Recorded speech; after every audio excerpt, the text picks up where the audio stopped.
Hi there, this is Christine Lucan, the Financial Lifeguard. And today I want to talk to you about 4 lies that money gurus tell you.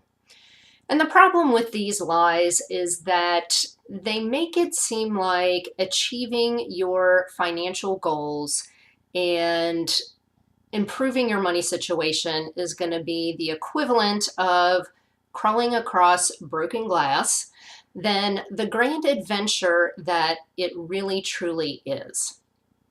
So let's dive into these. Lie number one is that you need a budget to make yourself behave with money. Now, in the past couple years, I have really grown to have an aversion to the word budget.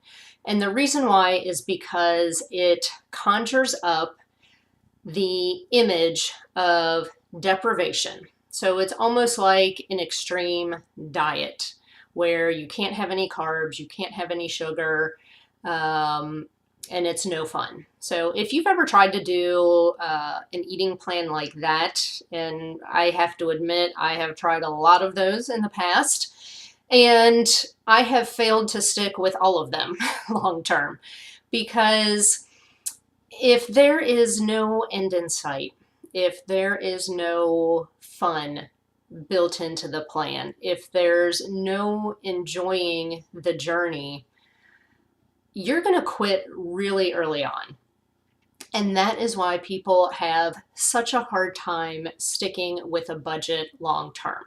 Now, here's the thing. You need a plan, but what you need instead of a budget is a prosperity plan. So with a prosperity plan, there is room for fun. There is, plenty of space for you to enjoy your life as you are improving your relationship with money and as you are increasing your bottom line financially. And the thing with a prosperity plan is it is so much more than a budget. So certainly the spending plan is part of your overall prosperity plan, but that's only one part of it. You also have your savings plan, your debt reduction plan, and you also have your goals and your vision. And those are extremely important. And most of the time, those are left out of traditional budgets. So even when I say the words, what sounds better to you? Having a budget or having a prosperity plan?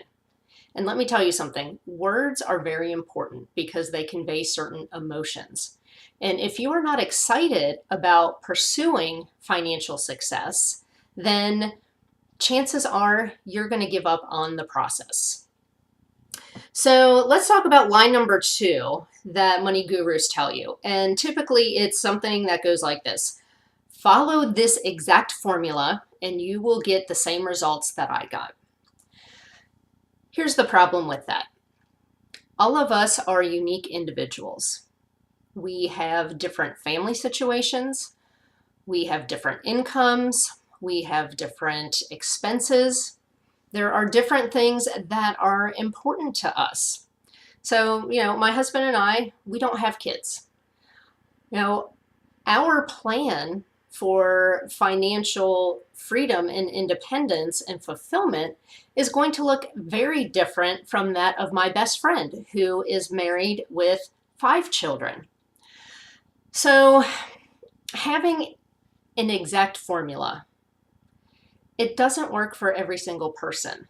And not just because we have different family lives and different variables going on in our finances, but each of us has unique emotional money triggers.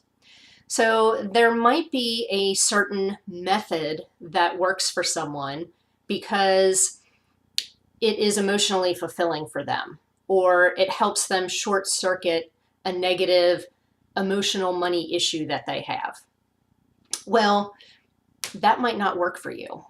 And the problem is, if you try this and it doesn't work for you, then you feel like there's something wrong with you. And that's why it is such a problem. So, the truth is that money management really isn't about formulas. It's about emotion. And this is something that is missing from a lot of financial gurus' plans. They just say, hey, you're just going to have to buck up and, eat beans and rice for 6 months and, sell your new car and get a beater and, hammer on your debt until it's paid off and then you can enjoy your life. For a lot of people, that's not going to work. And if you are not feeling emotionally connected to your financial plan, like I said, it's going to be very easy to give up on it. So that's why that does not work. Line number 3, exercise your willpower to save money and get out of debt. Here's the problem with willpower. You have a finite amount of it, and multiple sources tax it throughout the day. So if you have a particularly stressful day at work and you got stuck in traffic, your boss yelled at you, you had difficult customers that you had to interface with during the day, and then maybe you got an unexpected bill in the mail. It is going to take a lot of your willpower to shut your mouth and not talk back to your boss. To keep yourself behaving and not enter into that state of road rage during your drive to and from work. It's going to take willpower to talk sweetly to a customer, despite the fact that they're chewing you out. And so by the time you get home at the end of the day, there's no willpower left. And so that's why you see yourself, falling off the wagon financially or with your health after you've had a particularly stressful day. You're pulling out the Ben & Jerry's or you're doing some retail therapy on Amazon. And this is the problem with willpower. Now, yes, you can exercise your willpower and you can increase it, but it does take a lot of effort to do that. So rather than using willpower to help you achieve your financial goals, what is more powerful than willpower is emotion and habit. And if you think about emotions are what get you worked up and spur you into action. So whether it's excitement or it's anger, if you have a strong emotion, it usually pushes you into action. So one of the things that I help my clients do is I show them how to supercharge their goals with emotion, so it moves them towards their goals. And then I will also show them how to short circuit the negative emotions that pull them into bad financial patterns. And then the other thing that we do is we exercise a very small amount of willpower to create new habits. Because once you have a habit in place, it runs in the background. And so I show people easy ways to make new habits with their finances, and we make it as effortless as possible. And by doing these things, by pairing these two powerful forces of emotion and habit, you need very little willpower when you have those two on your side. And it can actually be really easy and fun once you know how to do this, to harness these powerful things to get you moving in the right direction towards your money goals. All right, so let's talk about line number 4, and this is a big one. You have to cut up your credit cards to keep yourself from overspending. There's a lot of money gurus, I'm sure you know who I'm talking about, who are going to, jump out of the bushes with a big pair of scissors and try and cut up your credit cards. They tell you that that no one should have a credit card, that you can't use a credit card responsibly. They tell you you don't need to worry about your credit score if you are not going to borrow money. Well, you know what? Honestly, all of those things are lies. A credit card is a payment method. Now, yes, it does come with temptations. There are certain clients of mine who we decide to temporarily stop using credit cards, and we might even put them on ice, like literally. I might have them put them in a plastic baggie and pour water in there and freeze them so they can't get to them very easily, until we can deal with their emotional spending issues and return that credit card from being a debt machine back to being a payment method. So, you know what? When you go to the store, you can pay with cash, you can pay with debit, you can pay with credit. And yes, it is true that it does hurt more and make you more mindful of your spending when you're spending with cash. However, there are certain people who aren't tempted to overspend on credit cards at all. My husband is one of those people. He's just not an emotional spender, which I know is kind of rare.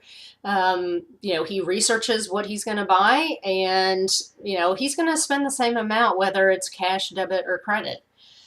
And you can use a credit card responsibly if you know how to do it. So, did I miss anything? Are there other lies that you feel like money gurus have told you that you disagree with? If so, I want to hear them. And if you enjoyed what I talked about during this video, I've actually got another one that will be coming out here very shortly. And it's about the most important question you need to ask before you start budgeting, or what I call creating a spending plan. But most people refer to it as budgeting, so that's what we're going to call that one, because we want people to be able to know exactly what I'm talking about as soon as they see that title. And that video is going to be really amazing too. So, and what I talked about today is really just a little bit of a sneak peek into my program, Financial Dignity on Demand. And what makes it different from the other financial programs out there is that it really shows you how to harness the positive effects of your emotions and how to use that to your advantage to manage your money in a way that feels easy and fun and moves you in the steady direction of your preferred financial future, not some cookie cutter plan that someone else is trying to smush you into. So, hope you stay tuned for all of that. This is Christine Luken, the Financial Lifeguard, and we will talk to you soon.